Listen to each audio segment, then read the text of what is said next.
Today, we're going to be talking about something a little bit different. It is building a brand on eBay, how you can stand out and create loyal customers.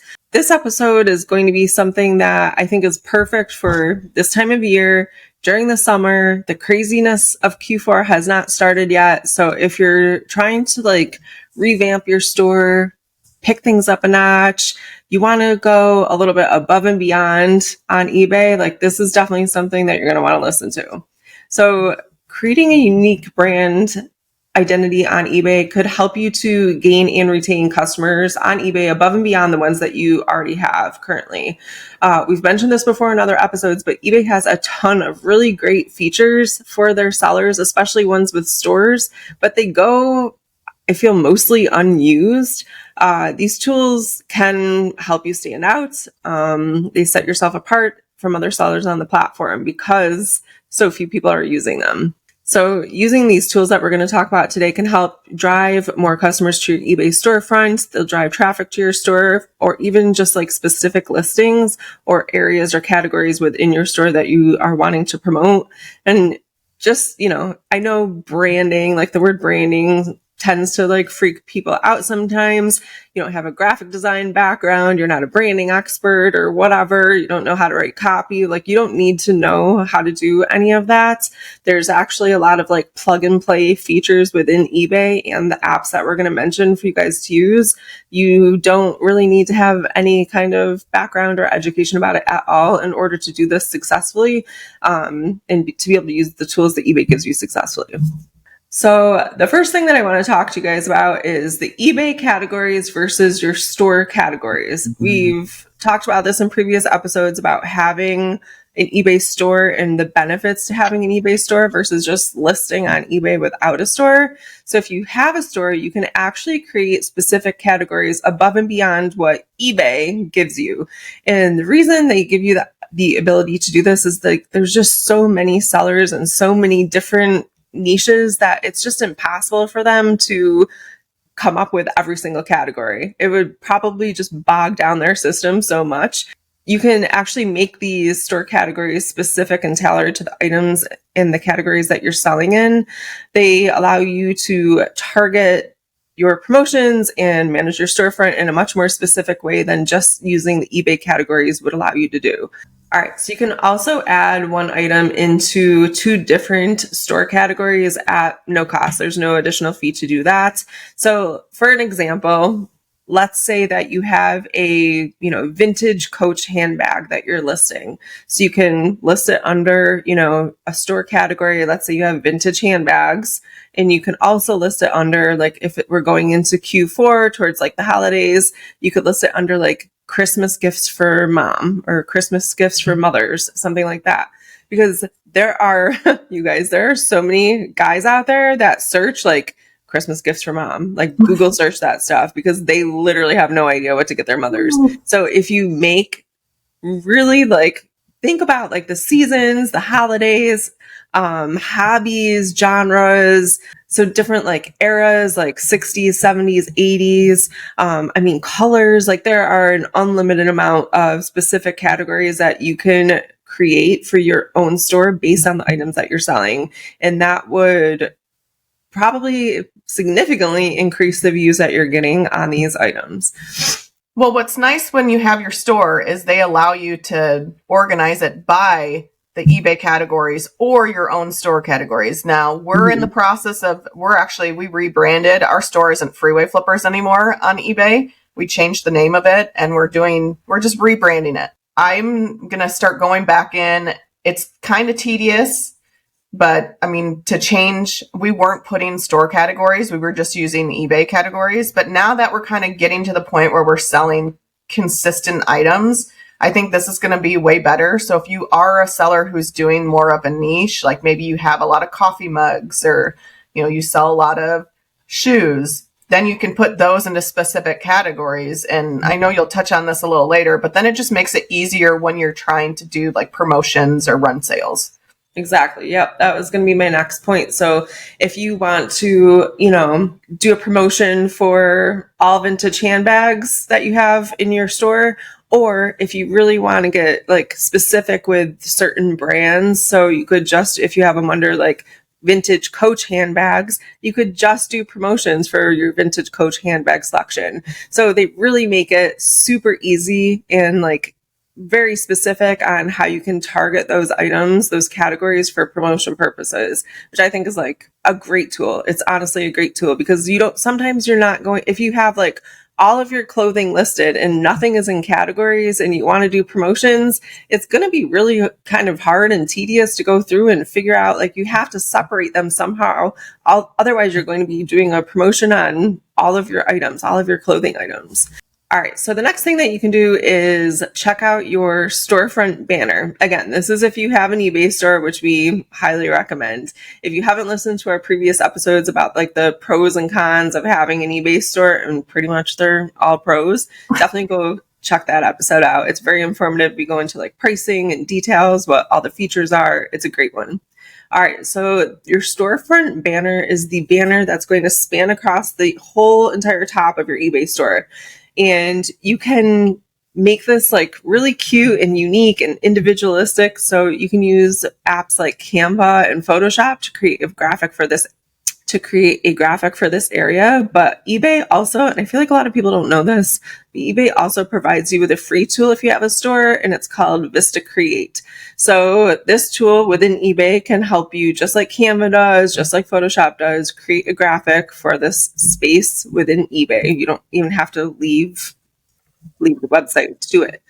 The graphic dimensions are provided for you, so you don't have to worry about any of that. If you use those dimensions, your banner will fit perfectly in that space. All right, so why is this banner so important and useful in creating a brand for yourself? So basically, you can make one banner after listening to this episode, and you can just set it and forget it. You can leave it and just never create another one if you don't want to.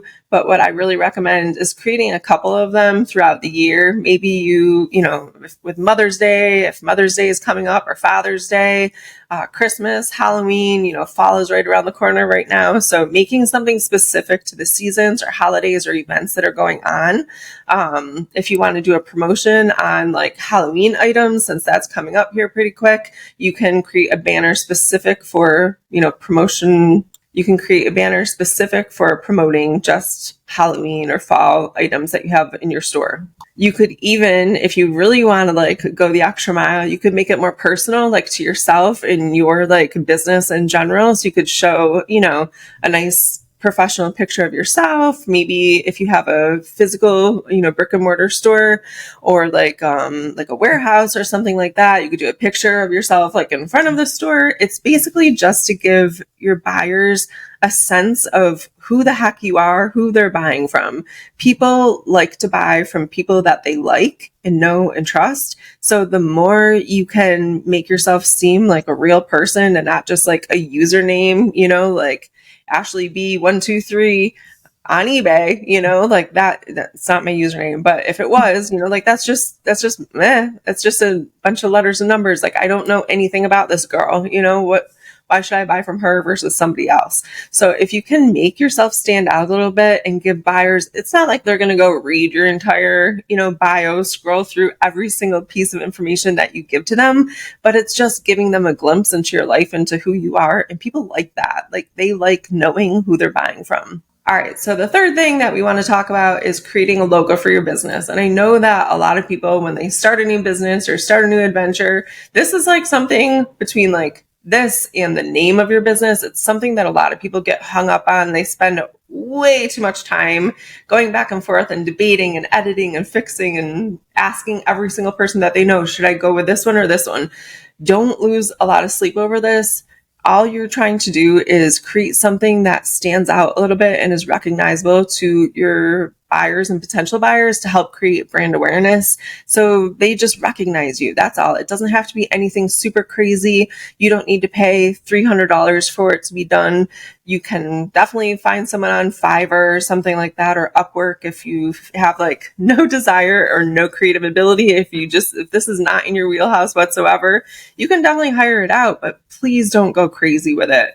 Guys, it's just something to make you stand out a little bit from everyone else in the crowd. All right. So don't lose a lot of sleep over it, like I said. Number 4 is it's an item strip for individual items. So you might have seen this if you've looked at some other eBay stores in the past. Maybe you've messed around with it in your own store.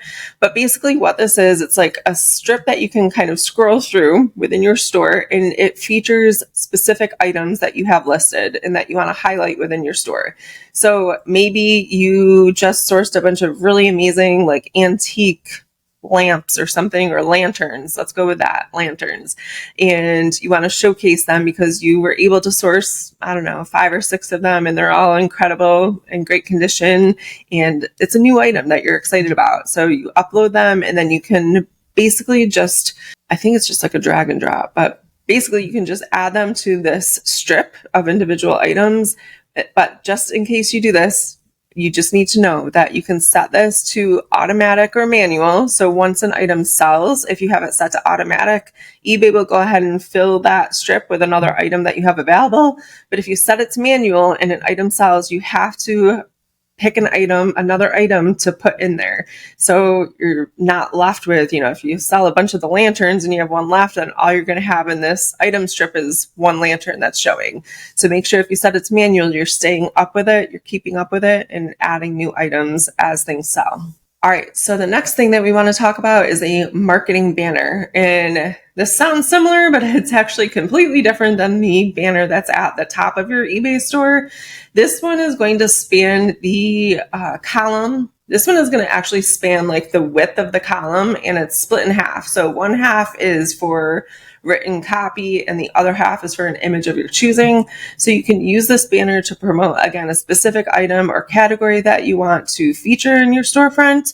It's actually quite a large space. So if you have like more of a promotion going on, I would tend to use this for something that you're going to do like all the time. So maybe you're going to do like a discounted shipping or something like that. If a buyer buys 3 items or more, something along those lines, or 20% off bundles of 3 or more, something that you're going to keep up there. So you don't have to keep changing this over and over and over again as you're changing out like different promotions and sales. So something that you're going to keep there for a little while is what I would personally do. If you are going to change it out with every single sale, just don't forget once your sale ends to change the promotion on this marketing banner. So now let's talk about the About tab. And I think it used to be called About Me, but now it's just like an About section sort of. This is definitely really underutilized. And Liz and I were just talking about this the other day. She mentioned before that they are like rebranding their entire eBay store. So she sent me her little About Us blurb, and it's really cute. They did a great job with it. And it's honestly a really simple way for you to personalize yourself to your buyers. You don't need to write an essay. They're not going to read it, but just like a couple sentences about who you are, where you live, what you guys do. Tell your story. Again, people buy from people that they like. So this is also the section that now eBay has kind of like updated a little bit, and you can actually upload a video.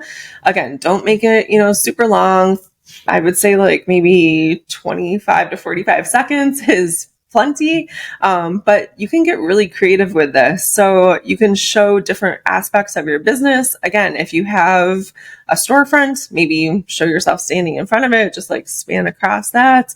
They're like, honestly, the options here are unlimited. So this is something that I am going to focus on completing in the next I'm going to give myself 30 days. Give myself 30 days to do it, because I know it's one of those things that, I want to do, I should do. It's just one of those things that it's probably going to get put off 1 or 2 times, but it's something that I think will really, who is doing this? Hopefully all of us will be after hearing this episode, but like if we can make ourselves stand out just a little bit, even if a buyer or a potential buyer watches like 10 to 15 seconds of the video, they have a much better idea of who you are, that they can trust you, show how you, ship things, go to the post office. I don't really know. Do something that stands out from the crowd that is going to make a buyer want to purchase from you versus someone else. All right. So the next thing that we wanted to mention here is feedback. Buyers and sellers alike love their feedback on eBay. That is definitely, well known. So leaving feedback for your buyers is very important. I feel like especially when sales are a little bit slower, maybe we slack on this a little bit, but eBay gives you a couple options. You can use, I think they have like pre-filled templates that you can use. You can make your own templates. A lot of people I think use like the eBay pre-made templates, which is fine, whatever. But like sellers or buyers know those by now. Like if they purchased a couple things on eBay, they know that those are like the eBay templates because they've received the same exact feedback from every buyer they've ever purchased from. A plus buyer, A plus plus. Exactly. Yes. A plus plus. So what I recommend is writing a couple different options, and you can save those templates to your feedback yourself. Write something out that's a little bit different than what eBay has already. And if you have the time, and I know this takes just like a couple extra seconds, but it really will help you to stand out, is just type something that's a little bit personalized to your buyer. Let's say they buy one of your lanterns. You don't have to put them on blast for how much they spent with you, but geez, you could say something like, thanks so much for your purchase of, the vintage or antique lantern. I really hope that you enjoy it. It's beautiful. Thanks again for your purchase. Really appreciate your business. Something like that. You don't have to put it out there. Thanks for spending $150 with me. You don't have to do something like that, but just like a little personal touch.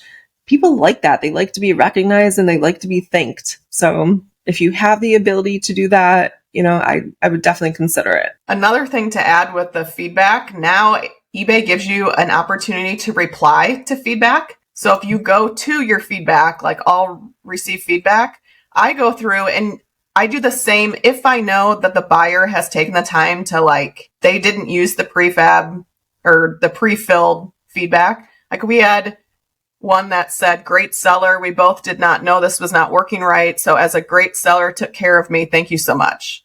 So then of course I responded, thank you for being an awesome buyer, letting us make it right. Appreciate you reaching out to us to let us know the item wasn't working. So then they know I saw their feedback, I'm thanking them, and that's possibly a buyer that can turn into a repeat buyer. Yeah, absolutely. And, it took you 2 seconds to do that. And if they saw it, then I'm sure that means, it's friendly. It's good customer service. It's just going one little step above and beyond what someone else might not do. And since eBay gives you the option to reply to feedback, it's really good for when you have negative or neutral feedback. Try my best to get the negative reviews removed, but on ours, we have 1 negative in the last 12 months and then 2 neutrals. But if you have the option to reply, then you can reply to that, and then other buyers are going to see that negative feedback, but also see that you're taking the chance to try to make that situation better. So our one is received the club today and it was broken. We reached out to that seller too. We're like, okay, you need to file a claim with UPS, blah, blah, blah. But it's if we reply to it, then it's oh, well, the other buyers are going to be like, well, that's not their problem. That was a UPS problem. That wasn't the seller. And, it just gives them more confidence with you as a seller. Yeah, absolutely. And, I look up a lot of reviews for restaurants in our area. We love trying new restaurants. And if I see, I think a lot of people they're smarter. They know, there are cranky people out there that are just never going to be happy. And they're just looking for an opportunity to leave a bad review for someone. And I think we all realize that and we know that. It's important to kind of take things with a grain of salt when you see stuff like that. But also, if you see all negative reviews, well, maybe there's something there. But, when we look up reviews for restaurants and the restaurant has replied to that review with a very kind statement, I'm so sorry you had that experience. That's not how we want to run our business. Please give us an opportunity to fix it. We'd love to, pay for you and your wife to come back in and have a meal on us. That's a great, they want another opportunity. They're asking them to come back. They're going to comp them it's on the house, come give us another shot. And then usually the person will come back, hopefully, and then write a revised review okay, so we went back again. The dinner was amazing. It must have been a one-off fluke bad night. And everyone has bad days too. And I think, we're all human. We all realize that, So if you reply, keep it professional, put your customer service hat on, nothing snarky, nothing sarcastic, which I have to remind myself of very often, and just reply in a way that you would want to be replied to if this happened to you. If you received a broken golf club that you spent your hard-earned money on, maybe they didn't understand how eBay worked. Maybe. Chances are they did, but maybe they didn't. So if you reply to them in like a nice, professional way of like how they could rectify that situation, like other people, it's almost more important for other people that are going to buy from you to see that and how you respond than like the person seeing that, how you responded, It's like you might not be able to change their mind, but you might be able to change other people's mind before they even give you a chance. The last thing that I wanted to mention here about creating brand awareness and customer service and creating loyal customers is promotions or sales for existing customers. So we have talked about this a little bit. We've touched on it. We could actually do probably an entire episode on this in itself, but I wanted to talk about a specific experience that we had this last winter. Brian and I purchased a pair of sneakers for his son on eBay from a pretty large shoe seller on this platform. And when they sent it to us, it was packaged perfectly. Honestly, it was gorgeously packaged. We couldn't have been happier. And they also included they included a couple little things, but the thing I wanted to touch on was they had this business card sized card, and it had, the seller's store information, their email. And they also had a coupon on the flip side of it for I forget if it was 10 or 20% off our next purchase. And I don't remember exactly how we were supposed to, use that coupon, but I imagine it was something like reaching out to them or whatever when we wanted to make a purchase next. So in the move, that business card is now long gone, obviously. But even though we've lost the card, I still remember that they sent it. And I mean, this was last winter. It was almost a year ago. You know what I mean? So I still remember that they sent it. They took the time to put it in the box. And I would definitely, we had such a great experience with them. And that was just one little thing that they did to stand out. I would look them up again to buy another.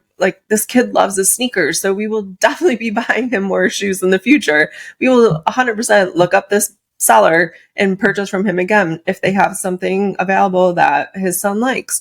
So, it's pretty easy to find people that you've purchased from before and your past your past purchases.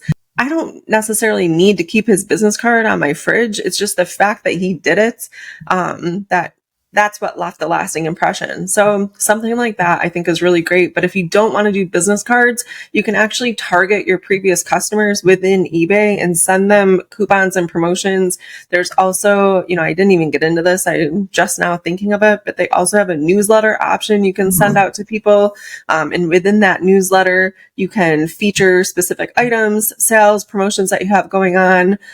There are just you guys, there are endless tools that eBay provides to us. And I think a lot of us get caught up in the continuous listing and selling and this and that. And it's easy to get caught up in that circle. And those things are important to keep listing, to keep refreshing your listings, editing your listings, checking things, managing your store. But these things are also important. They're tools. So if you even took just take a couple hours and work on one of them or two of them, and pick away at it. And I think you're going to see that it makes a pretty big difference in your sales because, again, a lot of people aren't doing this. We talked about this in a previous episode.